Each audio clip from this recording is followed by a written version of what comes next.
الحمد لله وحده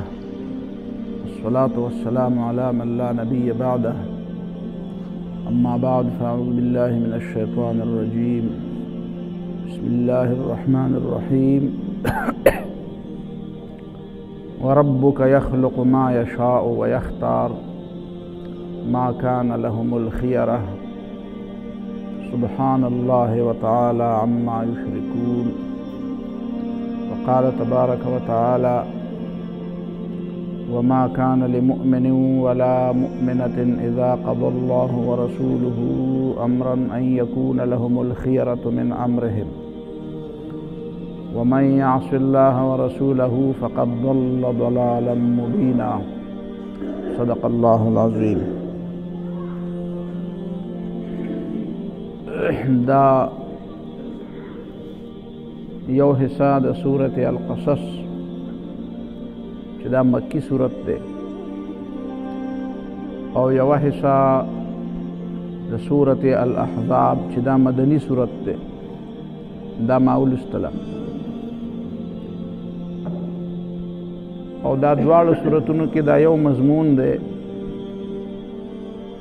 د ځینو خلکو دا رائے ده چې مکه معظمه کې صورتحال چونکې بدلو نو د آیاتونه او د هغه وخت کې چې د آیاتونو نه کم تصور جوړېده نو هغه بدلو او مدینه منوره کې بیا صورتحال بدل شو نو هغه د آیاتونو هغه اندازم بدل شو. دا خبره ټوله ټیکم نه ده او ټوله خطام نه ده. مکه معظمه کې چې د اسلام کوم بنیادی تصور و د ایمان کوم بنیادی تصور و هغه چې بیا وروسته په مدینه منوره کې په مدینه منوره کې چې د ایمان او د اسلام کوم بنیادی تصور ورکړی شوی او دا تصور بنیادی طور په مکه معظمه کې ورکړی شوی.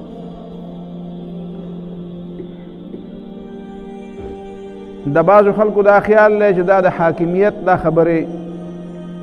د الله تعالی د ساورنټي د مقتدر اعلی او د حاکمیت الهیه دا تصور د اقامت دین دا تصور د دین د غلبې دا تصور دا صرف په مدینه منوره کې دی. مکه معظمه کې دا تصور نه و. دا خبره خطا ده. دا اولې ورځ نه د رسول الله صلی الله علیه وسلم په تعلیماتو کې دا خبره واضحه ده، بالکل په ډاګه ده چې اول ځل چې رسول الله صلی الله علیه وسلم د کلمې توحید دعوت خلکو ته ورکړو نو پای کې د غلبې خبره شامله وه. د غلبې خبره به په واضحو ټکو شامله وه. دا صرف مدینه منوره کې دا تصور نه دی راغلی، دا د اولې ورځ نه شاملو. تاسو ټول مکی صورتونه راواله د مکی صورتونو کې عمدغه واقعات بیانې. د هر پیغمبر واقعه چې بیانېږي نو پیغمبر خپل قوم ته خبره کوي، د الله تعالی بندګۍ طرف ته رابلي او د قوم سرداران د هغې مخالفت کوي. گویا کې هر پیغمبر سره د قوم سرداران په جګړه دي. نو چې د رسول الله صلی الله علیه وسلم او د نورو پیغمبرانو په دعوت کې د اقامت دین خبره نشته نو بیا سرداران ولې د پیغمبرانو سره جګړې کوي؟ سرداران به وایي چې بس ته خپل کار کوه، موږ خپل کار کوو، ته موږ نه چیړې موږ تا نه چیړو. کوم مکی صورت چې تاسو په سورت طه مکی دی، سورت قصص مکی دی، سورت مریم مکی دی، دا سورت مومن مکی دی، سورت غافر چې پای کې د رجل مومن د فرعون سره د جنگ خبره ده، د بحث خبره ده. دا به د مکې معظمې خبرې دي. د دین د غلبې تصور دا خو په هغه اولنو ورځو کې شامل و چې کله ابو طالب بیمار او نبی علیه صلات وسلام لا ته پیغام راولېږه چې ته راشه دا د قوم مشران وایي چې یاره زمونږ او د خپل وراره په منځ کې د خبره صفا که سبا به ته نه او خلک به مونږ ته پیغورونه راکوي چې ترې ژوندی و نو چا ورته څه نه شو ویلی او چې ترې نشته نو اوس خلک ورپسې سترګې سرې کړي دي. نو راځه چې دا خبره صفا کړو. نو نبی علیہ الصلوۃ والسلام راغی تر خواله نو وې څه مسله ده نو تر ورته وی چې وراره د قوم د مشرانو د خبره واوره دي څه وایي نو د قوم په مشرانو کې ابو جهل او ابو لهب او دا خلکو عتبه او شیبه او ولید دا د مکې سرداران نو هغې ورته خبرې شروع کړې چې ګوره محمد صلی الله علیه وسلم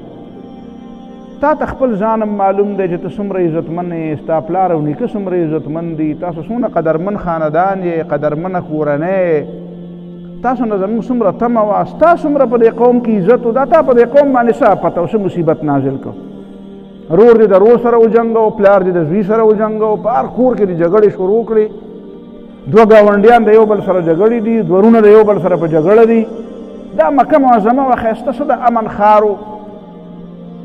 رورولي وه پکې مینه وه پکې اوس چې ګورې هلته فلانکی لګېدلی دی پلار لګېدلی دی زوی ټکوي رور لګېدلی دی رور ټکوي مالک لګېدلی دی خپل غلام ټکوي دا ستا د لاسه که په دې زمانه کې دا خبرې چا د چا د وجې نه شروع کړي دا ټوله دنیا دا مسلمانان به دا منځونه چې کوي او دا چې روجې نیسي او دا چې ځان نسبرګان جوړوي دا به هم د هغه ملګري وي چې او که نه هلکه دا دې سړي خو شر جوړ کړو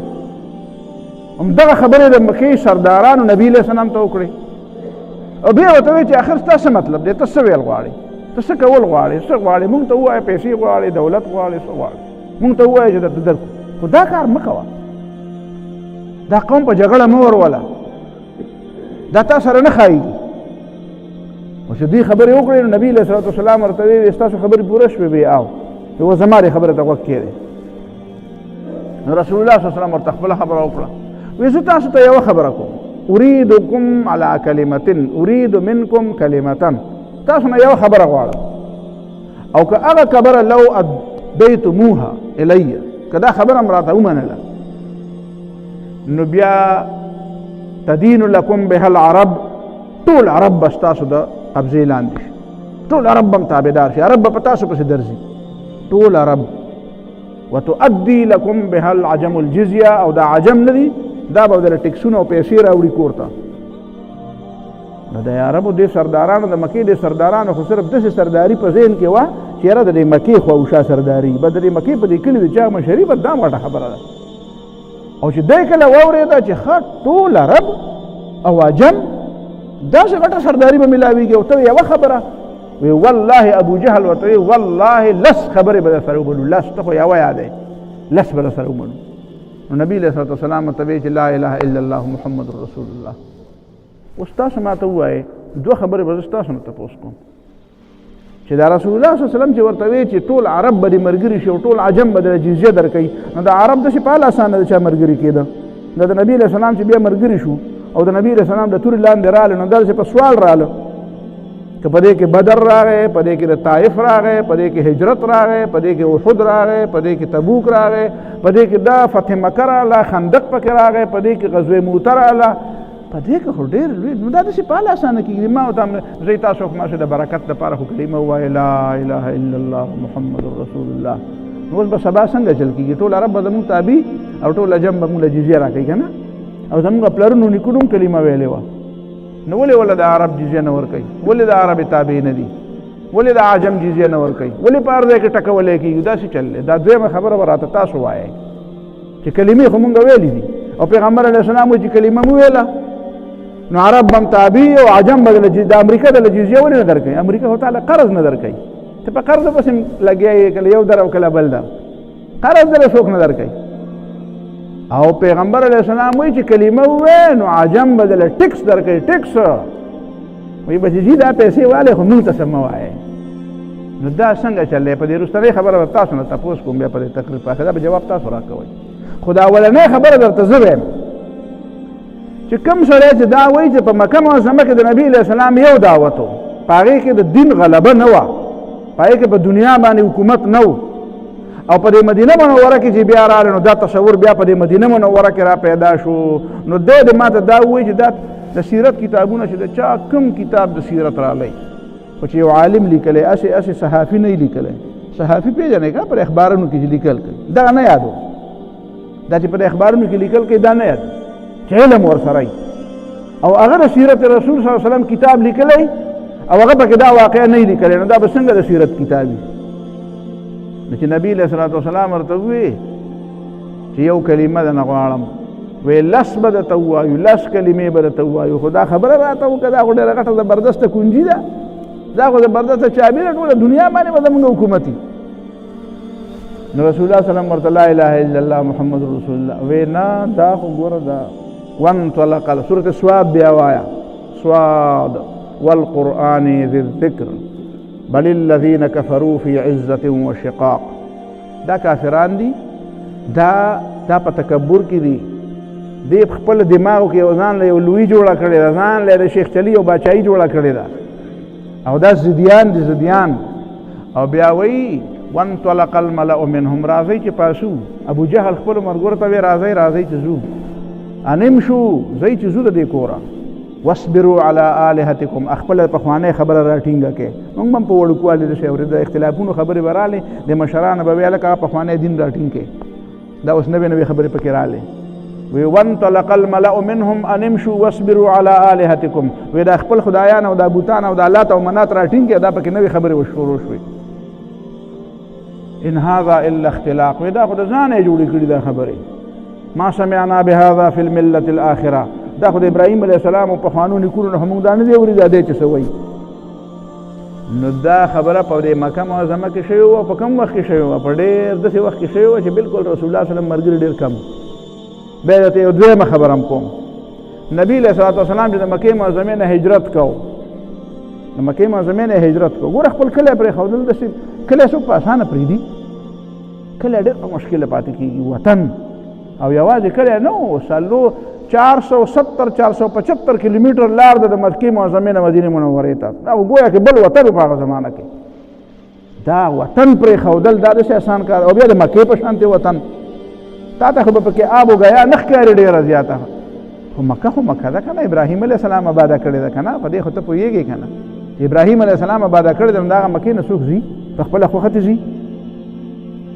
نو رسول الله صلی الله علیه وسلم د هغه مکې نه هجرت کوي او په روایاتو کې راځي په سیرت په کتابونو کې چې نبی علیه الصلاة والسلام چې داسې روان شو که نه چې دا مکه معظمه بیا ښکارېده داسې یو غونډۍ ته وخته او داسې ورته وکتل چې بیا پوهېده چې دا د نظر نه پناه کېږي نو وایي چې مکې نه ما ډېره زیاته خوښه یې زه د نه په دې وجه نه ځم چې زما خوښه نه یې خو څوک مې پکې نه پرېږدي دا د دې کلي دا خلک مې پرېږدي نه دا خپله ورورولي مې ده خپله زوزولي مې ده خپل خلک مې دی نه مې پرېږدي د مجبورۍ نه ځم که نه خوښه مې په دې وجه نه ځم چې زما خوښه نه یې ته ووایه چې دا څنګه دی یو بنده د خدای بنده دی که نه بنده دی د خپل کلي سره خو یې مینه ده که نه خو دا مینه د خپل کلي دا مینه د اسلام مینه نه قربانۍ د اسلام د مینه نه قربانۍ څه نه چې مینه نه وه پکې نو دا چې دا پرېږدي نو بیا د نبي علیه السلام په سر باندې خو د هجرت قصه خو ډېره اوږده ده ما په روژه کې ټوله درته بیان کړې ده بیا به هم بیانوو انشاءالله نو چې بیا ځي نو د مکې خلک د رسول الله صلی الله علیه وسلم په سر باندې سلو خان انعام مقرروي که دا چا ژوندی یا مړ راوستو نو سلو خان به ورله ورکړم سراقه یو سړی دی سراقه زوی د مالک هغه د دې منډونو کار کوي دا منډونو نه د انسانانو د منډونو نه خلک معلوموي چې دې دا د فلان کې منډ دی دا ډېر ځان له علم په ګټه باندې به سړي خپه کېښوده او چا به ګټو ته راغی وبه کتل ورته نو پوه به شوې دا د فلان کې قدم دی په ګټه په خاورو کې نه مکه کې خاورې کم دي شګې دي په خاورو کې نه په خاورو کې لا بیا هم پته لګي په ګټه به یې معلومو په ګټه هغه پسې روان شو او آخر رسول الله صلی الله علیه وسلم ځای ته ورسېدو او چې نږدې شو دا سورلی پرې ځمکه کې ښخه شوه بیا یې اواز وکړ نه بس تاسو ته څه نه وایم بیا دوباره ښخه شوه دا ورته الله تعالی ښودله چې ګورې کار دې ټیک نه دی بیا د نبی علیه الصلاة والسلام خواله ورغی رسول الله صلی الله علیه وسلم ورته ویې ته د سلو اوښانو په تکل کې زما سر پسې راغلی او زه ستا په لاسونو کې د کسرا بنګړي وینم کسرا په هغه زمانه کې د ایران بادشاه او روم له شکست ورکړی و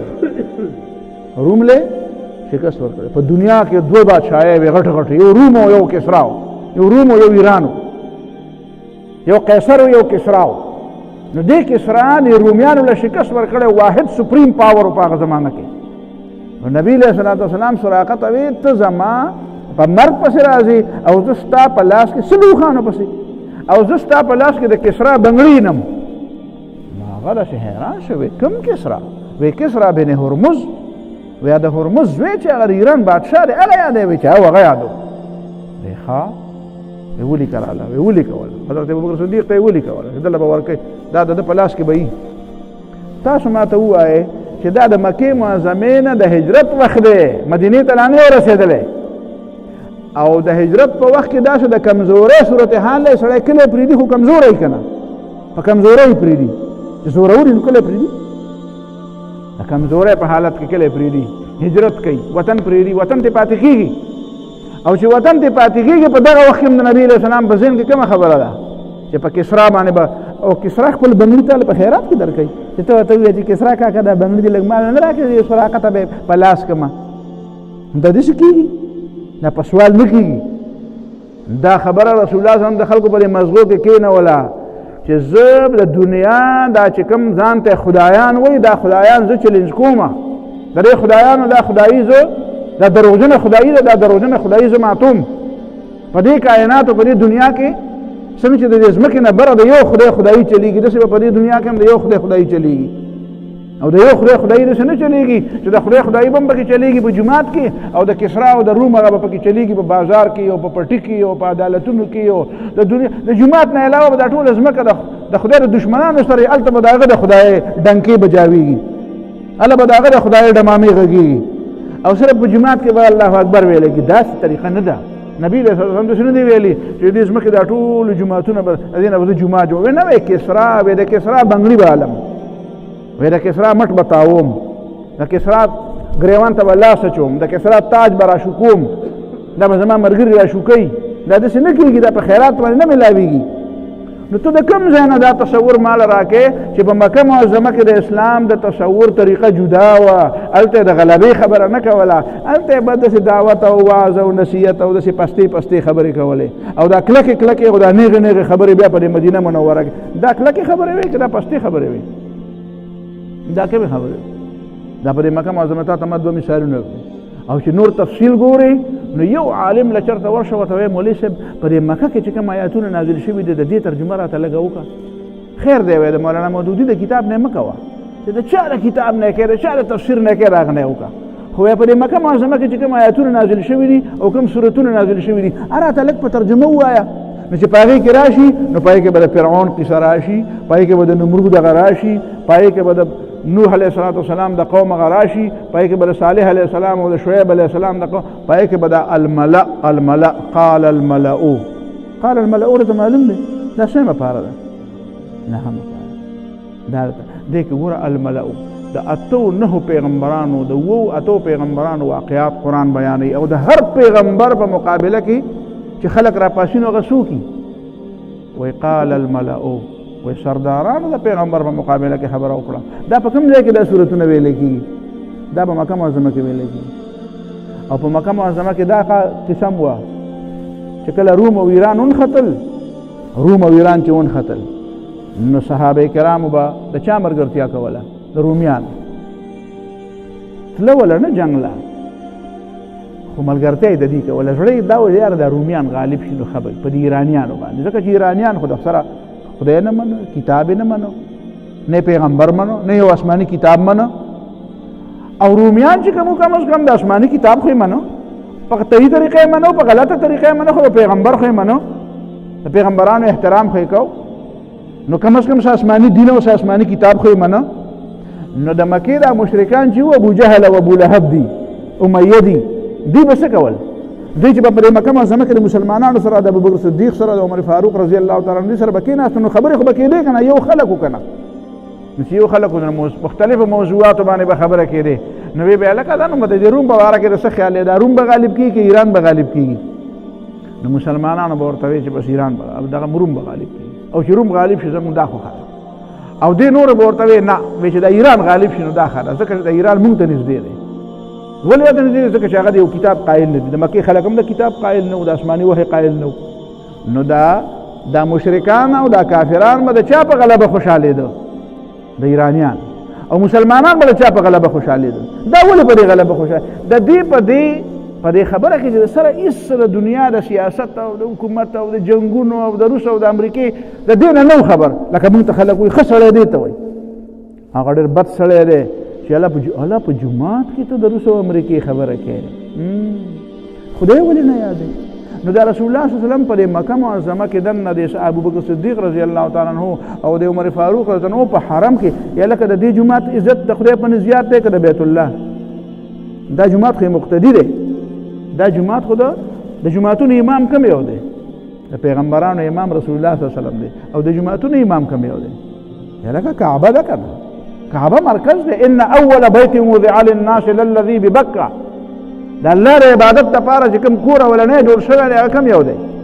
په مکې معظمې جومات چې دی دا د جوماتونو امام دی نو په هغه بیا د دې په دې باسونو باندې خدای پاک ستاسو څه خیال دی چې اوس په دې ځای کې دوه کسه روان شي او ویره چې امریکا او چین ونښلي نو کم یو به غالب کېږي او څوک پرې راشي چې ورته خدای ته وګورم دا ته د امریکې او د چین خبره کوي دا جومات دی که داسې نو ستاسو څه خیال دی چې خدای پاک به څنګه آیات را لېږلی هلته چې دا تاسو دلته خبرې کوئ چې یو وایي چې روم به غالب کېږي او بل وایي چې ایران به غالب کېږي نو خدای پاک به څه ویلي چې دا خبرې مه کوئ ذکر کوئ که بل څه به ویلي ستاسو څه خیال دی تاسو خو پوه یې که نه الله تعالی سورت روم راولېږو کوم سورت راولېږو سورة روم ألف لام ميم غلبت الروم في أدنى الأرض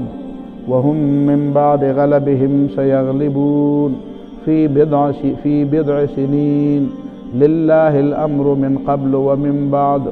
ويومئذ يفرح المؤمنون بنصر الله ينصر من يشاء ألف لام ميم غلبت الروم رومیان خو اوس کمزوري شوي دي دا هغه وخت خبره وه چې د ایرانیانو دا رومیان راغستي وو د مشرکانو به داسې دا برید تاول یې څنګه چل دی ستاسو ملګري خو یې بد راغستي دي او تاسو به مونږ خرابوو او زموږ ملګرو ستاسو ملګري بد راغستي دي ځکه چې مسلمانان خو د رومیانو ملګري نو قرآن وایي غلبت الروم رومیان کمزوري شو فی ادنى الارض په دې نږدې ځمکه کې عربو ته نږدې ځمکه کومه یوه ده مصر فلسطین مصر ورته بالکل په دې مغرب کې دی د دریاب نه چې لږ ور واوړې په نیمه ګنټه 40 منټ کې سړی ورته وررسي دا ورته نږدې دی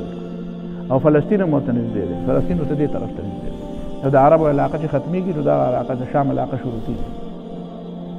نو په دې مصر او فلسطین او په دې علاقو کې څوک مغلوب شو رومیان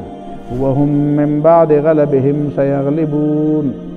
او دا خو اوس کمزوري شوي دي خو د کمزورۍ نه پس به یقینا دی غالب راځي دا به بیرته غالب کېږي او کله فی بضع سنین د لسو نه په کمو کالو کې د لسو نه په کمو کالونو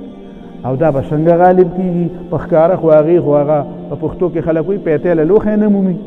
خو ځان له په یو ګوټ پناه کوي او بل ګوټ پناه کوي هغه بادشاه خو یې ځان له کله یو ځای ته کډه وړي او کله بل ځای ته کډه وړي هغه له خو ځان له هجرتونه ور په غاړه دي خو ځان ته کډه ور په سر د بچي ورته جاړي او ته وایې دا به غالب کېږي یاد هم دي که نه چې په یو وخت کې دا روسیان افغانستان ته راغلي وو خلکو به ویلي چې که خیر دا پاکستان بالي او ټینکونو ته به ولا هارونه اچوو دا چل به کوو داسې خبرې روانې وې خدای خبر چې هغه هارونه به اوس کوم ځای خو به هر حال خلکو وی دا لیوني دي وی دا لیوني دي وی دا روس له شکست ورکوي وی دا د روس احسان ومنئ چې دلته نه راځي د باندې وی دا نو هغه لاړه بیا امریکا راغله افغانستان ته نو چې امریکا راغله نو دې خلکو وی چې ښه هغه د روس خلاف چې د جنګ کړی و که نه خو د سره امریکا در سره وه نو ځکه دې وګټه نو اوس به د امریکې خلاف به څنګه چل کوې لیونی له ځانه مه جوړوه غلی کښېنه ویې منه نو اوس هغه امریکا خو ځان له پیتې له لوښی نه مومي خو ستا په خپو پرېوځي او د ده په خپو پرېوځي چې خدای ته وګورئ یاره د دې مجاهدینو سره زموږ روغه وکړئ نو دا څنګه چل دی بیا نو خلک ګوره خلک تصور کوي وی دوه او دوه څلوري ما ته یو سړي دوه کسان په ګاډي کې یو ځای ناست ما په هغه وخت کې مدرسه کې درس کوم نو په هغه وخت کې زما د مدرسې کې کومه تنخواه وه نو ګپ په لاره زما شاګردان وه یو دغه و د ډسټرکټ فاینانس افیسر او بل ډسټرکټ اډیټ افیسر دواړه د حساب کتاب سره تعلق و نو ګپ لګم د مخکینۍ خبره نو ما ته وایي چې ستا څومره تنخواه ده نو ما ورته ویل زما دومره تنخواه ده تا ته یې نه ویم نو ما ته وایي چې په دې کې دا کور څنګه چلېږي نو ما ورته وایي چې ته راته ووایه څنګه چلېږي بس بلکل زه ښه خوشحاله یم زما ضمیر ښه مطمئن دی نو ما ورته وایي چې ته راته ووایه چې ستا دا څنګه وایي زما خو دونه ده او په دې کې نه چلېږي نو بیا یې وایي چې ګوره کلکولیشن به کوم ما ورته وایي چې دا راته ووایه کلکولیشن پرې دا کلکولیټر د کې ده ما برکت پېژنې یو برکت خو پیژنم موسی مې برکت په کلکولیشن کې راځي ته کلکولیټر کې برکت ور سره اډ کولی شي چې دا 2000 جمع 3000 جمع 5000 جمع برکت نو بیا به دله څه درکوي ریزلټ هغه ورته وایي چې دا دې پکې کومه ژبه وویله ما ورته وایي چې داسې یو شی دی چې هغه ستا په حساب کتاب کې نه راځي ته له هغې ته نه رسېدلی ته به دغه 2 او 2 4 جمع کوه ته انسې جمع کوه فکر جمع کوه ته دې ته لا نه رسېدلی چې ته پکې برکت هم وپېژنې نو خلک زه خلکو ته دا وایم چې خلک دا بجټ جوړوي که نه په دې کې برکت نه شاملوي ځکه د برکت د شاملولو دپاره څه شرطونه دي خلک چې د پلانینګ او منصوبې کوي نو د دې ځینو د هغه ځای پورې ځي په بله جمعه کې مې هم درته ویلي وو مرګ پکې نه شماري چې مرګ هم پکې یو شی دی یو فیکټر پکې مرګ هم دی مرګ پکې شمارول پکار دي خلک تجزیه کوي په روانه زمانه کې به چین دیزې ته رسي او امریکا به دیزې ته رسي وکا او بکا او انګا بنګا جنګوي خو د الله تعالی اراده پکې نه شاملې چې د خدای څه منصوبه ده یعلمون ظاهرا من الحیات الدنیا دی په دغه فکر پوهېږي دی په دې ظاهره پوهېږي وهم عن الاخرة غافلون آخرت نه پېژني هغه څیزونه نه پېژني چې هغه د غیب او د علم سره تعلق د ایمان سره تعلق ساتي د الله تعالی د قدرت دا دنیا د چین او د روس او د امریکې ده که دا دنیا د خدای ده دا خدای چاله پیدا کړې که خدای پاک په خپل اراده پیدا کړې ده په دې کې د خدای پکې چلیږي که ستا پکې چلیږي که د جرنیل پکې چلیږي او چېرته د کونسل پکې چلیږي او چېرته د امریکې او د روس دا تصورونه پرېږده ته خپل مؤمنانه زما پکې دلچسپي نشته ډېره زیاته خو زه تا په اسلام پوهېږم نو هغه زمانه کې بیا خلکو وی چې یاره دا به څنګه کېږي نو قرآن ورته وی لله الامر من قبل ومن بعد اختیارات د روم نه دي اختیارات د ایران نه دي اختیارات د عربو او د عجمو نه دي لله الامر اختیارات د الله تعالی دي او من قبل د دې نه مخکې دي ومن بعد د دې نه وروسته دي دا جنګونه به روان او دې نه پس به بیا نه روم او نه به ایراني بیا به بل څوک چرته او بیا به هغه هم دواړه نه بیا به بل څوک چرته او بیا به هغه هم دواړه نه بیا به بل څوک چرته دا خو موږ د ډېره په دې تاریخ کې موږ ډېر څوک ولید ډېر لوی عروج د انور داسې د هغه ځای نه چې راوخېږي سړی او داسې ګوري نو بیا داسې ورو ورو چوکچتېږي بیا سترګې برېښوي بیا داسې بره د اسمان ته ورسېږي که نه داسې د نصف النهار ته ورسېږي لکه په دغه وخت کې یو سړی چېرته د غار نه راوځي او وایي چې هلکه دا انور د چا پلار به یې راټیټ کړي و یو څو ګنټې ورته صبر کوه دا به داسې بیا روانې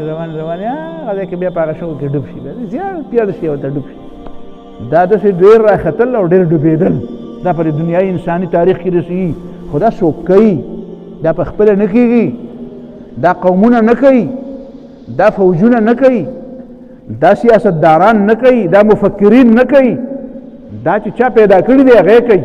نو قرآن پکې دا خبره وردن نکړه وی لله الامر من قبل ومن بعد دا الله اختیارات دی په کائناتو کې خدای هغه دی مالک هغه دی مختار کل هغه دی دا هغه اختیار دی من قبل ومن بعد په خوا چې دا څه شوي دي دا هم د الله تعالی اختیار دا انسان دی داسې لږ ونه اختیار وکړ دی پکې عزمي ورنه اصل اختیار د الله تعالی دی او بیا به څه چلو شي ویومئذ یفرح المؤمنون بنصر الله او په دغه ورځ د مؤمنان د الله تعالی په مدد خوشحاله شي او ینصر من یشاء د الله تعالی خوښه ده چې چاته مدد کوي او بیا حضرت ابوبکر صدیق رضی الله تعالی عنه پکې د امیه سره شرط کېښودو او په لسو اوښانو سره شرط کېښودو نبي علیه صلات وسلام یې اوښان سل کا خو دا وخت زیات کا د لسو نه په کم از کم 9 کلونه ورسره کېده په 9 کاله کې به دا رومیان په ایرانیانو غالب کېږي او بیا چې کله د بدر په موقع باندې د بدر غزا وشو نو یو طرف ته مسلمانانو ته د بدر په غزا کې فتح میلاو شوه او بل طرف ته رومیانو لګېدل هغوی په ایرانیانو باندې فتح بیا مونده نو نبي علیه صلات وسلام ابوبکر صدیق ته ویلي په سوال جواب پسې ولګه د امیه خو مردار شوی دی خو زامنو ته وایي چې سلو خان راولېږئ د امیه د زامنو نه ابوبکر صدیق رضی الله تعالی عنه سلو خان واغسته وی شرط مې د پلار نه ګټلی دی بیا ورته یې په دې سلو خانو څه وکړم دا په دې غریبانانو تقسیم کړي په دې غریبانانو وخوړو خوشحاله شي غریبانان نو دا الله تعالی د دې په دې کار کې دلچسپي واغسته بیا دا تاسو ټیک کوئ دا عباس چې په دې مکه کې کوئ په دې کعبه کې دننه چې ناست په دې مسجد حرام کې دننه چې ناست او دا د روم او د ایران چې قصې کوئ او دا نو دا ټیک کار دی که غلط کار دی دا ټیک کار دی نو داسې مسلمان چې هغه صرف ځان له ډوډۍ پیدا کوي او په لمدو په اوږدو خوبونه دغه مسلمان کاکا دی هېڅ نه دی دا پرېږدوه دا د کوم ځای د مسلمان هغه دی چې د هغه په ذهن کې د الله تعالی د دین د غلبې خبره پرته وي چې د هغه په ذهن کې د کفر او د کافر سره نفرت پروتي، چې د هغه په ذهن کې د خدای ارمان پروت، د خدای ما په دنیا کې داسې غالبه ولیدې. هغه اسمانونه خو بره زه نه یم، هلته خو د خدای غالبه ده. هغه فرشتې چې د خدای عبادت کوي خو زه نه یم، خو چې ما پر خپلو سترګو باندې ولیدې چې د الله تعالی دین غالب دی او دا ټوله دنیا د اسلام ته راټیټه ده. زما خو دا ارمان دی. د مسلمان او د مؤمن به دا ارماني. نو دا خبره اول په دماغو کې کښېنوئ. څومره خلک چې په دما په دې خبره پوهېږئ سوچ پې کوئ که نه، ځکه چې ځینې پکې ماشومان او یا داسې چې هغه په دې خبره ډېر په ژوره طریقه نه پوهېږي، ځان پې پوهې که لږ چې څوک درته سبا دا وایي چې په مکه معظمه کې د اسلام دعوت یو و، په مدینه منوره کې بل و، ته یې کاکا خبره د خطا وکړه، ځان مخکې لږ پوه که، وایي لږ مخکې ځان پوه که، لږ دا قرآن لږ وګوره، وایي لږ دا مکي صورتونه هم لږ وګوره، په دې مې لږ پوه که، ته نه پوهې ما به ځان پې پوه که، خیر دی مخکې ما وروسته پوهه وه، بیا مخکې ځان پوه که. په دې مکي صورتونو کې دا د فرعون دا واقعیت د څنګه نه راغله؟ دا پکې د کوم نه راغله بیا؟ چې هلته بدله خبره جدا وه او دلته خبره جدا ده. دا اولنۍ خبره شوه.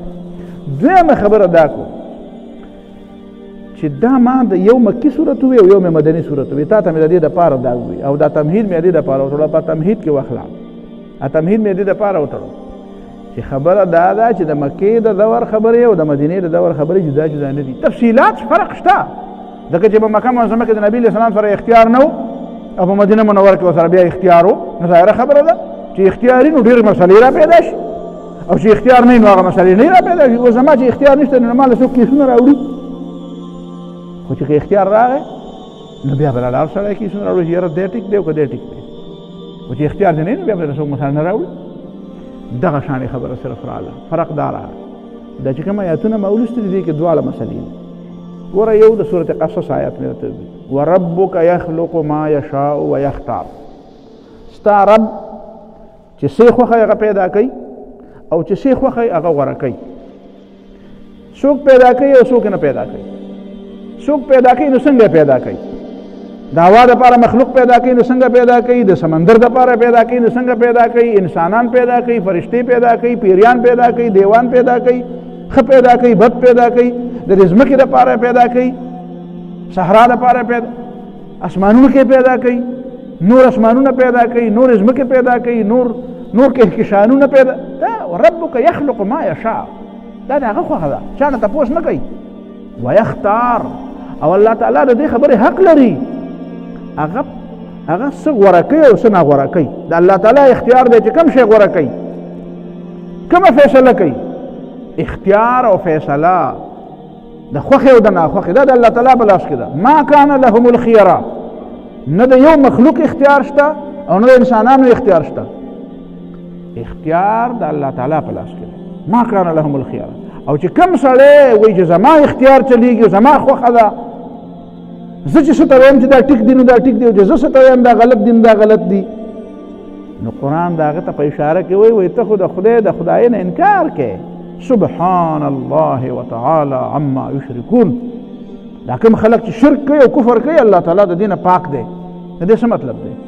یعنی چې څوک وایي چې خالق زه یم، چې څوک وایي چې اختیار زما دی، نو دا دواړه خبرې د کفر خبرې دي. څوک چې وایي چې زه خلق او زه پیدایش کوم،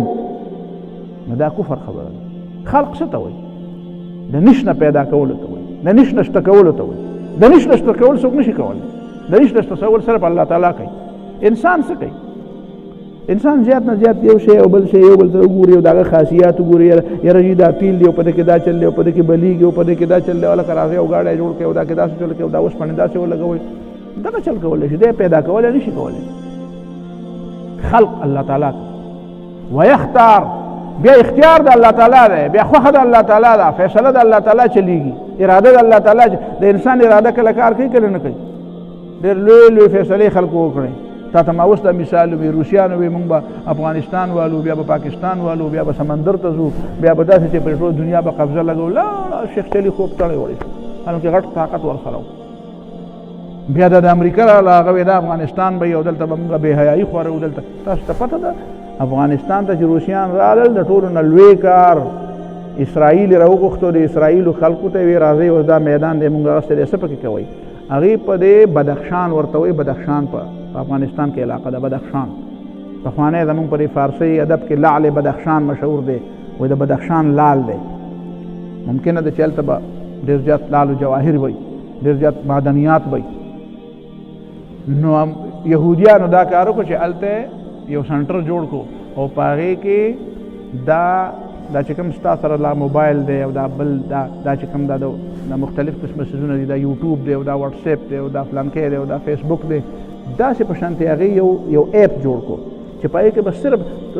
په یوټیوب کې خو چې ته څه ګورې پکې ګورې، بې حیایي هم پکې راځي، خو چې ته پکې څه ګورې پکې ګورې او چې نه پکې نه وه نه، هغې کې به نه چې ته به څه ګورې، نه هغه تا ته په خپله د هغې خپله خوښه ده چې تا ته څه درښیي. هغې د دې دپاره وکړو چې دا جوان د افغانستان د پاکستان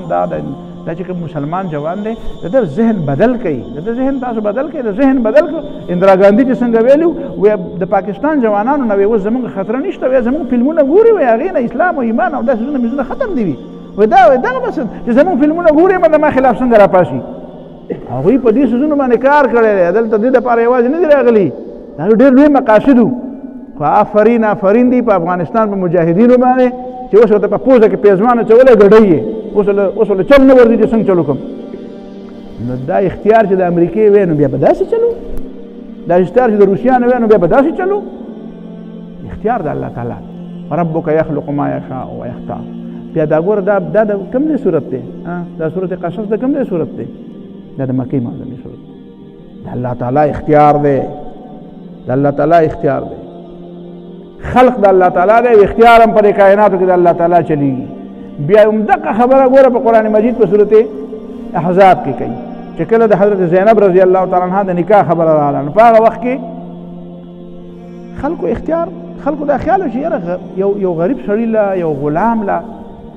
یو آزاده جنۍ او بیا د قریشو د نبي علیه السلام د ترور لور دا یو غلام له څنګه په نکاح ورکړو؟ دا خبره ډېره ګرانه ښکارېده خلکو ته. په وینا کې خو ډېره اسانه ده، په عملا خلکو ته ډېره ګرانه ښکارېده. نو قرآن مجید آیات راغی وما كان لمؤمن ولا مؤمنة اذا قضى الله ورسوله امرا ان يكون لهم الخيرة من امرهم. ومقد خيرته لفظ پکې راغی، دا نشي کېدی د یو مؤمن او د مؤمن ښځې شان دا نه دی چې کله الله او د هغه رسول فیصله وکړي او بیا دې پکې مسلمان او مسلمانه ښځه دې پکې خپل اختیار چلی. ما كان لهم، دا د مؤمن اختیار نه دی، د هیچ ما كان لهم الخيرة. هلته وی د هیچ اختیار نشته، دلته وی کم از کم دا مؤمن خو ځان ته مؤمن وایي که نه، ده خو اعلان کړی دی چې زه خو د خدای اختیار منم. نو که هغه نور لا وایي چې د خدای اختیار نشته نو خو کافر دی. نو مؤمنه ته خو مؤمنه ته څنګه به وایې چې د خدای اختیار نشته؟ اوس په مؤمنانو کې هم داسې راغلي دي،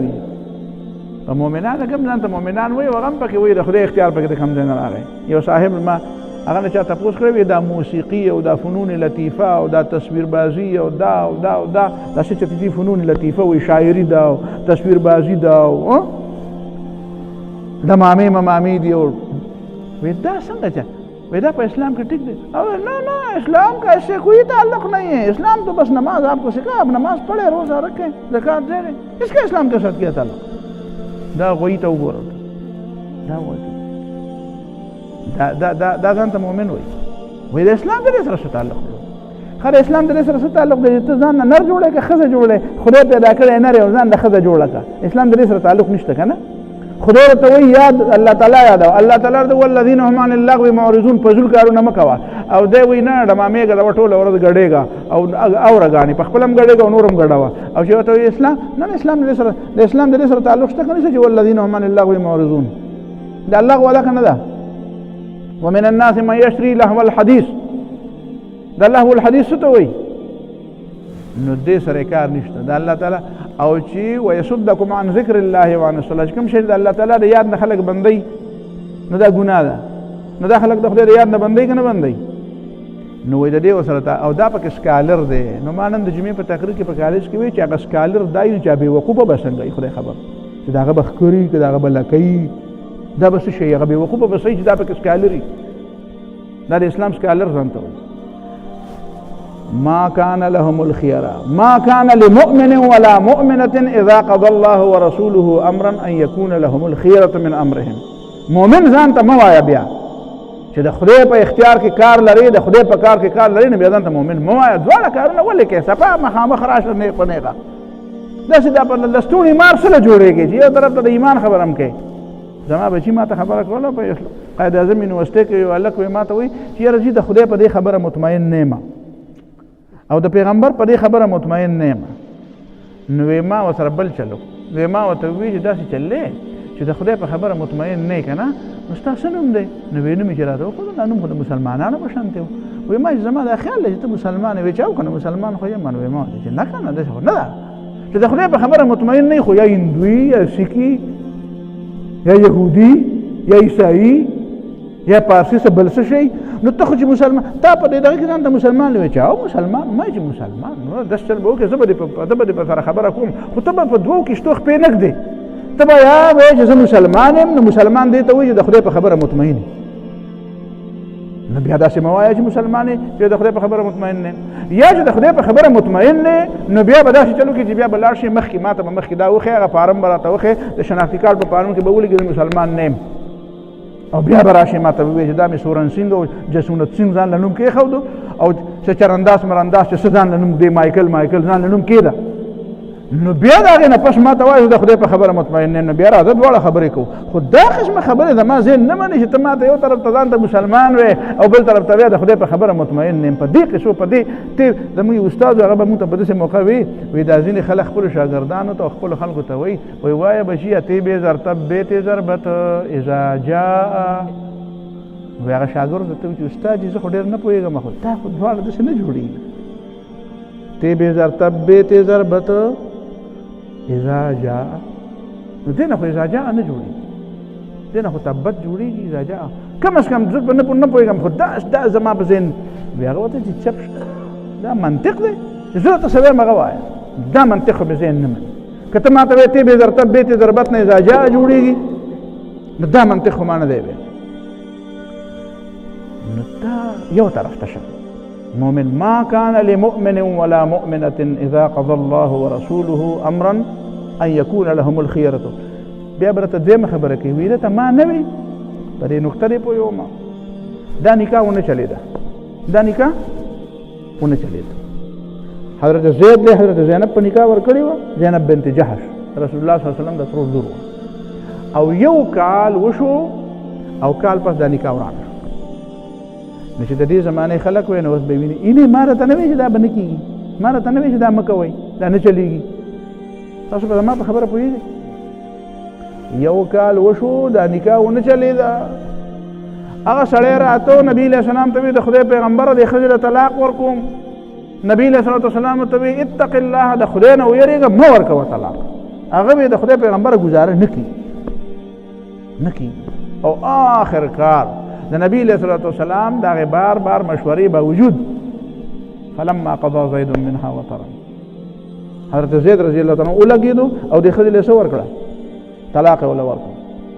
نو چې طلاق یې وله ورکړو نو چې دا په دې زمانه کې نعوذ بالله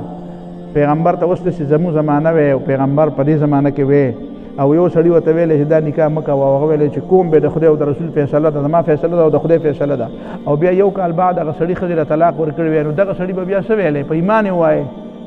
د بل ځای نه خو نه یې راغلی اسمان نه خو نه یې راکوشي به ټول د یو ځمکې پیداوار یو که نه یو بل پېژنو نه نو دې سړي به څه ویلی چې دغه چل له ما نه وی چې دا نکاح دا مه کوئ هغه د طلاق وله ورکړه ونه شوه. نو تاسو به څه وایې د دې خبرې په جواب خو نه شوه. نو څه مطلب دی چې دا دنیا د نتیجو ځای دی دا اوس بله خبره ده. دا نتیجې چې په دنیا کې کومې راښکاره شي دا به د دې خبرې فیصله کوي چې دا ټیک وه او دا غلطه وه. ډېر پیغمبران داسې دي چې هغه خلکو پسولی کړو ویې وجل کلي نه یې ویسته. ډېر نیکان صالحان داسې خلکو مړه کړو. ولې یحیی علیه السلام خلکو قتل کړی نه دی یحیی علیه السلام یې قتل نه کړو. نو چې یحیی علیه السلام ته چا ویلي چې ګوره یحیی علیه السلام مه کوه دا قوم نه سمیږي اخر به پې ځان خرابی مه کوه هغه ورته وایي چې نه مړ او چې بیا یې وژلی وی وایي مړ خو یې کړ شهید خو یې کړ. نو بیا به ورته ویلی چې تا ته ما نه وی چې مه کوه یعنې دا دی تا ته ما نه وی نو خلک به ته به څه وی اوسه چې څه مطلب یحیی علیه السلام ښه ونه کړو چې دا د خدای د دین طرف خلک راوبلل ځکه چې په اخر کې خلکو مړ کړو. ګوره دا خبره دا ما یو ځل په دې لاره کې د خپلو پروفیسرانو سره لګیا وی منطقي نتیجې ده ما وی دا لفظ غلط دی. منطقي نتیجه څه ته وایي؟ منطقي نتیجه دې ته وایي لکه تا ته ما اوس وایي چې 2 او 2 څلور بعد دې ته منطقي نتیجه وایي. نو تا ته ما هغه برکت پکې څه شو خبره دا ده چې دا دنیا د نتیجو ځای نه دی، نتیجه د دنیا د نتیجو ځای دی نه. دا خبره دماغو نه وباسه، نتیجه به په قیامت کې راځي. جزا او بدله، جزا به د جزا نتیجه جزا ته وایي. جزا څه ته وایي؟ یو څه ریزلټ ته وایي، کنه ریزلټ ته وایي. نتیجه څه ته وایي؟ نتیجه ریزلټ ته نه وایي. نو د ریزلټ ورځ کومه یوه د دنیا ده. نو مالک یوم الدین څه مطلب دی؟ د یوم الدین څه مطلب دی؟ نجی د دنیا د بدلو ځای نه دی. د دنیا ریزلټ نه ورکوي، ریزلټ به آخرت کې راځي، ریزلټ به د قیامت په ورځ راځي. او ته نه یې نه مانته، نو تا ته ما وی چې اوس به خلک وی چې یې نه دا نکاح دا دی ونه شوه، او دا د الله تعالی فیصله غلطه وي، د پیغمبر فیصله غلطه وي. مؤمن ورته غلطه ویلی شي چې غلطه ورته وایي دا مؤمني.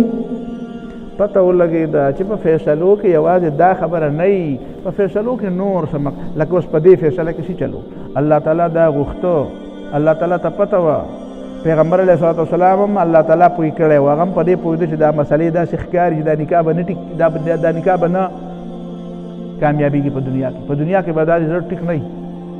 خو د دې باوجود الله تعالی یو بله فیصله ده. رسول الله صلی په دې پوهېده چې ما ته به الله تعالی وایي چې دا سړی چې دا زید دی چې دا تا ولې د ترور لور ورکړه، دا خو ستا زوی بللی کېږي، او دې زوی ته خو زوی نه وایي ځکه تا نه خو پیدا نه دی، دا خو پردی زوی دی. نو خدای پاک وایي چې دا پردي زوی او د خپل زوی فرق دا دی چې خپل زوی له دې لور په نکاح واغسته، نو چې د زوی د ورسره نکاح وشو بس خبره ختمه شو، بس دا ستا دپاره لور شو ټول عمر. د انګور د سخر دپاره لور ده، دا لور ده د ټول عمر. که دا زوی طلاق هم کړي، دا زوی طلاق کړي او دا بل نکاح هم وکړي، خو چې څوک وردغه ژوندی ده که نه بعد د دې پلار ورسره نکاح نه کړي، دا د لور شوه. خو چې دا زوی خپل یاله او چې دا پردی زوی یې هغه په نکاح والي، نو دا د دپاره جایز ده. چې جایز ده نو اوس به دې په نکاح علي، پیغمبر به اوس په نکاح باندې علي. نو نبي علیه الصلاة والسلام به چې که دې سړي وله طلاق ورکړه، خو ما ته به خدای وایي چې اوس دا په نکاح واله چې دا رسم ختم شي، او چې دا په نکاح واله نو د مخکې نه د خلکو د ژبې ګز ګز رایستي دي راپسې پاره خبره پروپیګنډا ده او پروپیګنډا دا اعتراض دی، نو دا به یو بل اعتراض شي. او خدای پاک وایي چې پرېږده چې دا اعتراضونه وکړي چې د ارمان یې پوره شي، چې داسې ونه وایي چې پړه کې مې دا ارمان و دا مې ونه ویله. پرېږده دی د خپل ارمان پوره کړي او زه به ورسره بیا ګورم، ما ولې ځای تیار کړی. نو فلما قضا زید منها وطرا زوجناکها، نو چې زید رضی الله تعالی عنه ول طلاق ورکړو، عدت ختم شو، الله تعالی نبی علیہ السلام په نکاح ورکړه. نو ته دا مه وایه چې نکاح ناکامه شو، نه جی دا الله تعالی د یو بل مقصد دپاره کړې وه، تا ته هغه مقصد په نظر کې نه و، الله تعالی ته پته وه چې دا د کوم مقصد دپاره دا کار کوم. نو ته دا مه وایه چې بیا هغې زړې له راځم چې الله تعالی د مکې خلکو ته وی چې دا رومیان به پرې غالب کېږي، خو تاسو خو دې ته ګورئ چې هغه خو پیتې له لوښې نه مومي، خو تښتي، او ته ما ته وایې دا به غالب کېږي، دا به څنګه غالب کېږي؟ نو خدای پاک وایي چې داسې به غالب کېږي چې دا زما اختیار دی، دا زما اختیار دی، ګوره ورته چې غالب کېږي که نه غالب کېږي. نو دغه د رومیان په ایرانیانو باندې غالب راغله. نو چې غالب راغله نو بیا هر چا وایي چې اولو دا څنګه وشو، دا څنګه چلو شو. نو بس بیا داسې څنګه چل داسې کېږي، نو داسې د خدای پاک دنیا ده، الله تعالی اختیار دی، ته به پسې پوهېږي او پسې به نه پوهېږي، خو چې خدای څه غواړي هغه به کېږي. دغه شانې به دا رسول الله صلی الله علیه وسلم چې په دې مکه معظمه کې اوس ډېر او دا ملګري ډېر زیات کمزوري دي، خو د نبي علیه الصلاة والسلام په مرۍ کې هم خلکو پوړې اچولي، د ابوبکر صدیق رضی الله عنه په مرۍ کې هم پوړې او څادرې اچولې وي. او یا هغه مکه وه چې بیا نبي علیه الصلاة والسلام د 12,000 فوجونو سره راغی، نو د مکې خلکو داسې ښکته ښکته کتل. بس داسې کېږي نو چې الله تعالی غواړي بیا داسې کېږي. دا دنیا د خدای ده، دا د چین او د روس او د روم او د ایران نه ده، دا د الله تعالی ده. نو نن مې درته دا یوه بنیادي خبره کوله چې په دې بنیادي خبرو به ځان پوهې، دا داسې خبرې نه دي، دا به سنجیده دی دا خبرې، دې خبرې باندې به غور کوې، یوازې به دا نه کوې چې ښه کور مې جوړ کړو، کور مې جوړ نه کړو، او نوکري زیاته شوه او کمه شوه، تنخوا ډېره شوه، پیسې وشمارلې شوې، دونه پکې کمې شوې، دونه پکې زیاتې شوې، ټول ورځ به په بړستن کې دا سوچ نه کوې، دا نور سوچونه به هم لږ کوې.